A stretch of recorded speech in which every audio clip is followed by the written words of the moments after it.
clearly, business and industry is absolutely being buffeted. Buffeted by changing laws and regulations, pushed on because of changing shareholder and stakeholder expectations, pushed on because of the emergence of the ethical consumer, and change is occurring.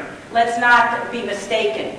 Currently, 25% of consumers indicate they will switch brands if provided an ethical or more ecological alternative.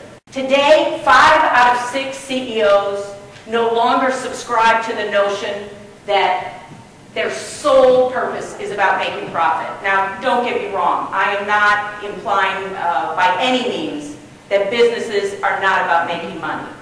We are. But what I am suggesting is that corporate social responsibility and sustainable profitability are tightly coupled and interconnected. And while this world may be hot, may be flat, may be crowded, we also have the huge opportunity to be smarter and more intelligent in an instrumented, interconnected, flatter world. We can, and I think we have the obligation to be smarter, to be more sustainable.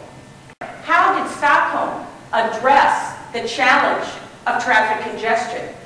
They took a very proactive approach.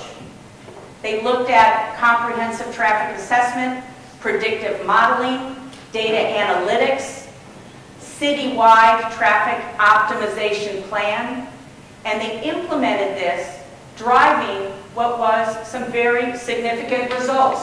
A reduction in 25% of the traffic, the corresponding emissions, reducing the associated noise, and actually increasing, without duress, the citizens' use of mass transit.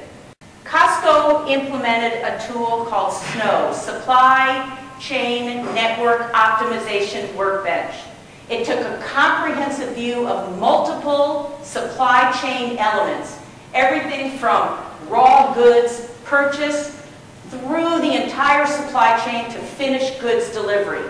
And the results, remarkable. They were able to reduce distribution facilities by over 50%, carbon emissions by 15%, logistics costs by 25%, without sacrificing or undermining customer service, delivery, or quality.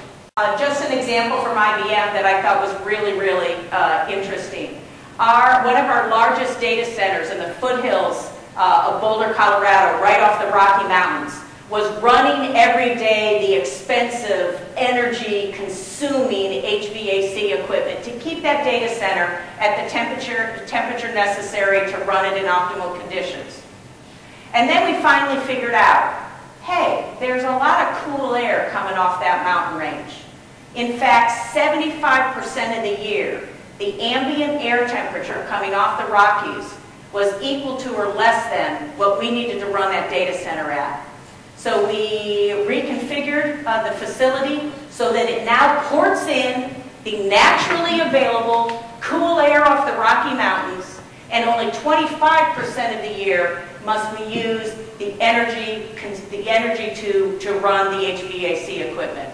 Sustainability is really taking a look and using resources today in a fashion that does not undermine or adversely impact the requirements of future generations, both environmentally, socially, as well as economically. Sustainability really must encompass all 3 of those concepts, the 3 Ps, the planet, the people, and the profit. And that's how we look at it. So the challenges that we face are clearly significant. The issues are real.